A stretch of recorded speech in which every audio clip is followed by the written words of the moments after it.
before we end this video, tandaan po natin mga beginners dyan.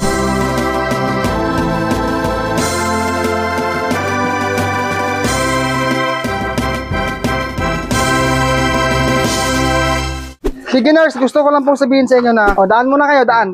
Lapad-lapad, guys, Mga ka-farmers, magandang araw po sa ating lahat. Guys, akin lang pong ibahagi sa inyo ang video natin ngayon na magmano-mano po ako, maglilinis po at magpapaligo sa aking mga baboy po dahil sumuko na po ang akin pong binili noon na sprayer. Mag-proceed tayo, guys. Kasi po, sa totoo lang, umabot lamang guys ng 10 months ang akin pong paggamit sa aking sprayer. Sa araw-araw, guys, no? Hindi lang araw-araw, kundi pati na rin sa gabi.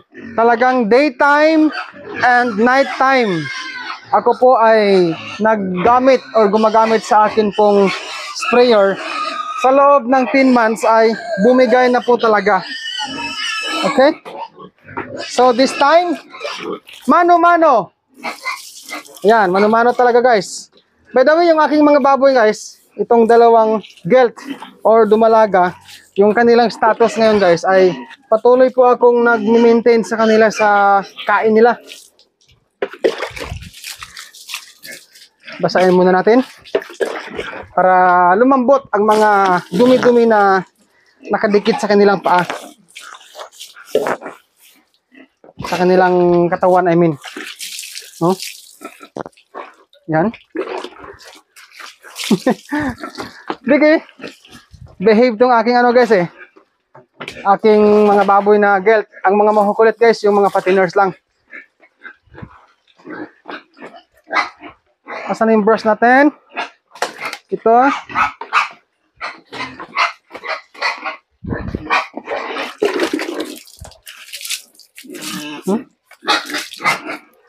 So, dahil hindi naman sila gaano madumi sa kanilang katawan, no need na, no? I don't need to brush sa kanila na sobrang matagal. Tanggalin ko lang po yung mga ano, guys, mga higgo ba? Mga dumi-dumi. So sila ay wala pang kain, guys, no? Wala pa silang kain.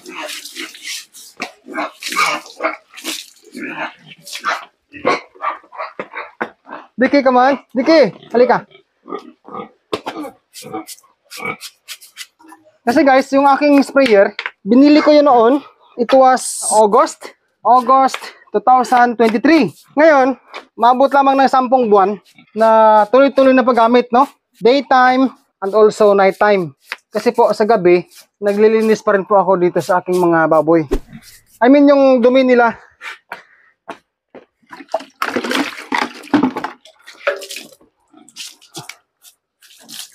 Nakikiliti siya,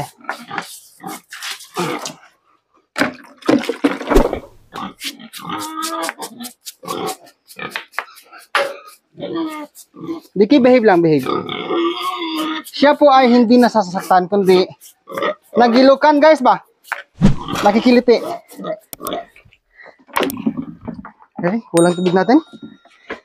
Dito.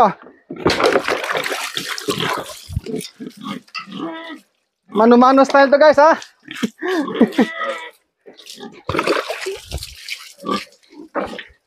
Wala pa silang kain, guys. Ito sila nakatanghalian. Ito, mabait ito,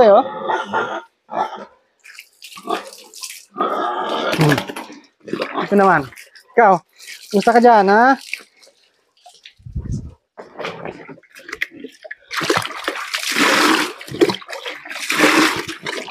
Yung mga fatteners ko, guys.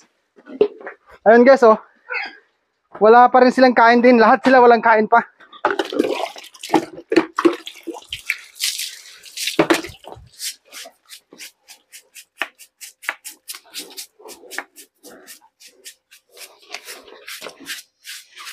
Yan. So, makikita po natin, guys, na hindi naman sila gaanong dirty. Kaya hindi ko kailangang brush siya ng matagal. Okay. So, ngayon, ang sahig na naman ang atin pong lilinisin. Pero kahit ganito, guys, kahit na bumigay po ang or sumuko ang akin pong pressure washer, Dodong Biliran is still enjoy No? Patuloy pa rin tayong enjoy. Patuloy pa rin si Dodong enjoy sa pag-alaga ng baboy. Honestly guys, gusto po ni Mrs. na bilhan niya ako ng bagong quality na talaga na sprayer na para sa babuyan. Sabi ko sa kanya, wag lang muna, hintayin mo na lang ako pag magsabi na ako sa'yo na oo, bilhan mo ako. But as of now, wag muna guys. Talagang ganun ang buhay eh. Mahirap tayo, kailangan nating magtiyaga. Kailangan nating magdaan sa hirap. No? Okay? By the way, hindi naman gaano madumi ito dito eh. Pero kailangan brush natin para matanggal po ang mga dumi.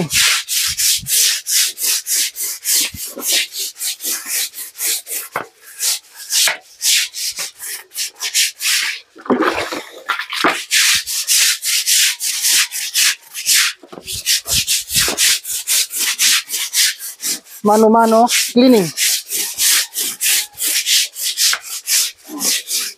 Okay.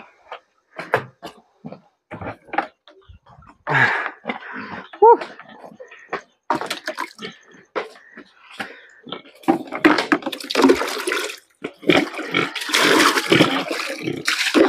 Okay.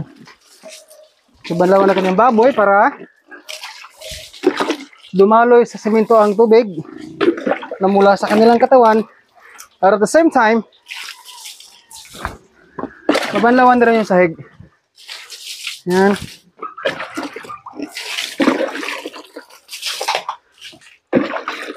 May butas naman guys eh. Doon 2 butas.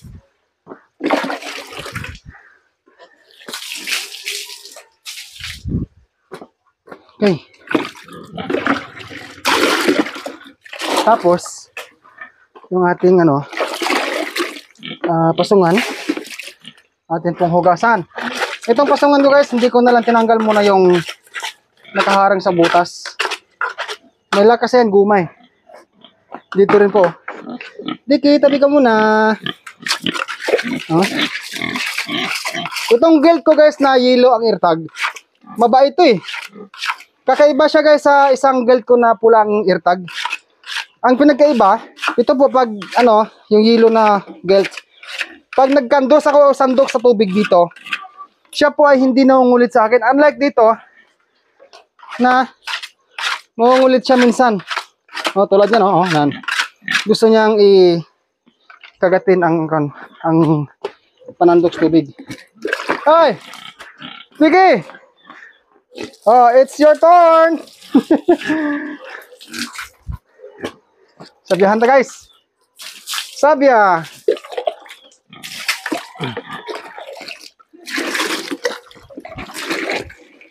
Guys, pasensya na kayo ha. Kay talagang ganito ang tinuod ng mga panghitabo sa babuyan ni Dodong. Tinuod ba? Yung totoo. Dik. Come on. Halika. Dali. Dito. Okay. Yan, wala na kayong sprayer. Wala nang sprayer sa Dodong. Hindi pa umorder na bago.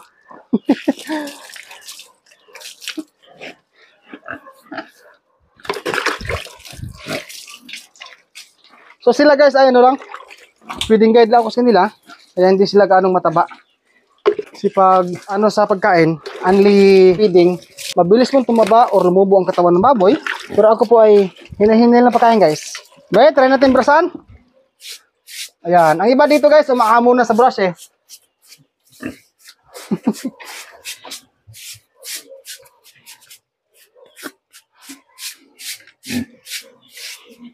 Okay. Dati ayaw nila sa brush. Nahikiliti sila. Actually, ngayon nga ang iba, pag nasubrahan mo ka, pwersa ang brush. O diin, umayaw din sila. Dik. Halika, dali. Halika. Dik.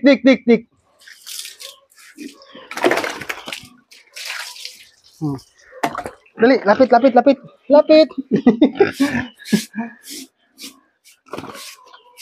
Ang sahig naman guys. Okay. So, ang buta ating hugasan. Tapos, lakad tayo dito. At mag-brush. Ha? Guys, pasintabi lang ha sa mga kumakain dyan.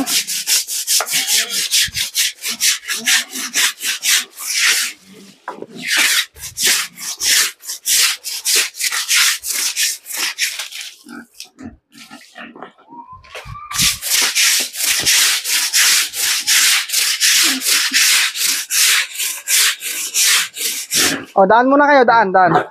Daan muna doon. Move there, move. Move there, move. Move there. Doon ka.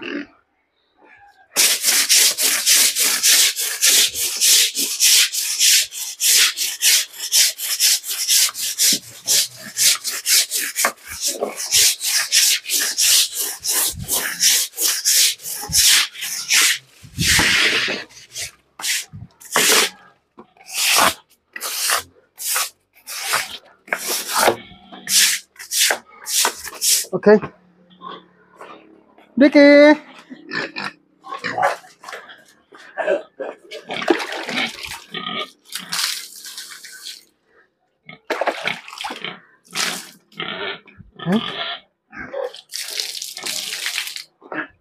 Yeah. Bugat na guys. Come on.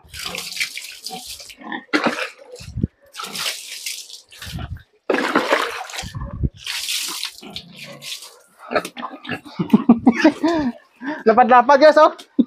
Guys, halika pakita natin. Lapad-lapad yung likod, oh. Oh. Nan.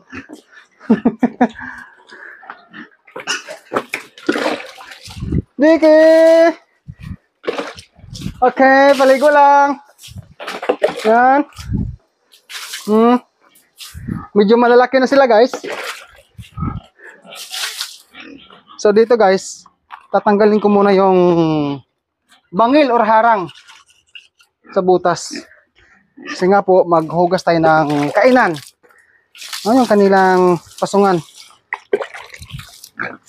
Sa totoo lang guys, gusto ko pa rin gawin ang dalawang sistema sa aking babuyan, no? I mean, sa paglilinis at pagpaligo. Yung manual at ang paggamit ng sprayer, no? Pero, kagustuhan ko lang din po na wag muna akong umorder ng bagong sprayer. Pero ang gusto talaga ni Mrs. ay gusto niya akong bilhan ng bago. Sabi ko, pag bumili man tayo ng bagong sprayer sa baboy, yung ano na, yung heavy duty. Pang heavy duty na ba?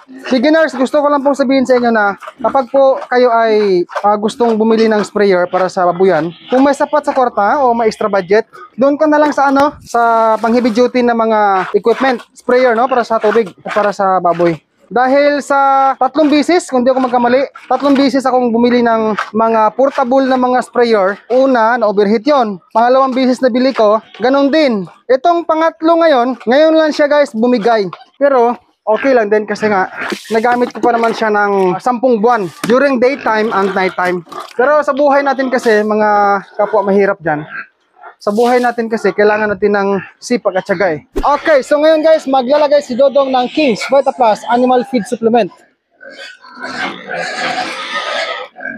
Dito rin sa wheat feeding para sa gelt or dumalagang baboy ko. Oh, ito na. Hoy. Okay. Get ready. Takbo! Oh, dito. Come on. Palawa ring mga babuya, oh. Gilugay, oh. Sa wakas, guys, tumahimik na rin sila.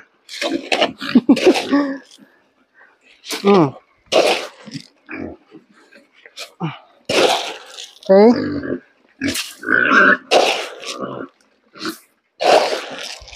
Huwag ka nang lumipat-lipat, Diki. Diyan ka na lang.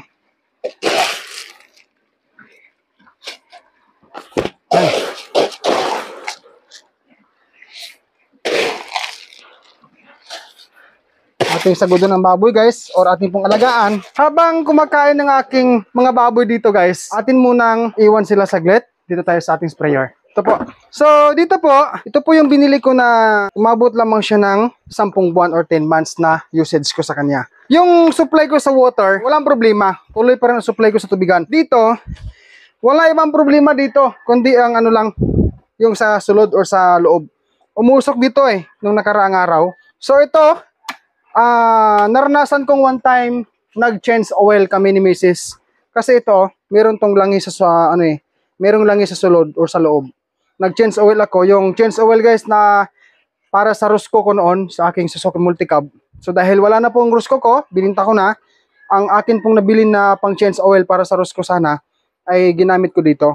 So after 2 months o 3 months, umusok siya, bumigay siya. Pansamantala po akong magkakaroon ng mano-mano na paglilinis po o pagpapaligo sa akin pong pampinubring baboyan. Now, which is okay lang naman sa akin. Kasi nga po, sanay po tayo sa hirap. Talagang ganda ng buhay mga viewers dyan, mga beginners. So, ang gusto ni Mrs. po ay bilhan niya ako ng bagong sprayer, yung pang heavy duty na. Ulit-ulit. So, meron naman tag 5,000, 6,000, 7,000. Pero sabi ko sa kanya ay, as of now, wag na muna bilhin, no? Kaya ko pang maglinis sa babuyan ng mano-mano. No, I told my wife na sabihan kita pag sakaling gusto ko nang magpabili sa'yo ng bagong sprayer. Before we end this video, tandaan po natin mga beginners dyan. Sa atin pong pag-alaga ng baboy ay wala po sa pagalingan. This is not kompetensya. Wala sa pagalingan, hindi kompetensya, kundi depende po sa ating pagbibigay, pag-aalay ng isang simpleng management kung paano natin alugahin or alagaan ang atin pong mga baboy. Ayan guys, so ginagamitan namin ngayon ng hose guys na nakakonect po sa aming bomba, supply sa tubig namin. So ito guys, kahit na bumigay na po ito, yan, so meron pa rin namang paraan guys, ginaganyan guys. Okay? Dito may ilast mo na may spray sila. Ang King's Vita Plus Animal Feed Supplement mabibili po sa Agribit stores nationwide. Kung hindi ito available sa inyong lugar, maaari po kayo mag-direct order sa Shopee sa KBM Agribit Lines. Pwede rin sa Facebook page ng King's Vita Plus Animal Feed Supplement. Link nila ay nasa description. O pwede po kayo mag-text o tumawag sa kanilang cellphone number 0917-795-0220. Available po ang COD or cash on delivery. Ako po si Dudong Villaran, ang patuloy po or taos pusong nagpapasalamat sa inyong lahat sa pagsuporta nyo sa akin. Guys, kung ikaw po ay mahilig sa Baboy Show, kung hindi ka pa ho nakapag-subscribe, subscribe now and hit the bell ring for more upload. God bless po and peace out everyone.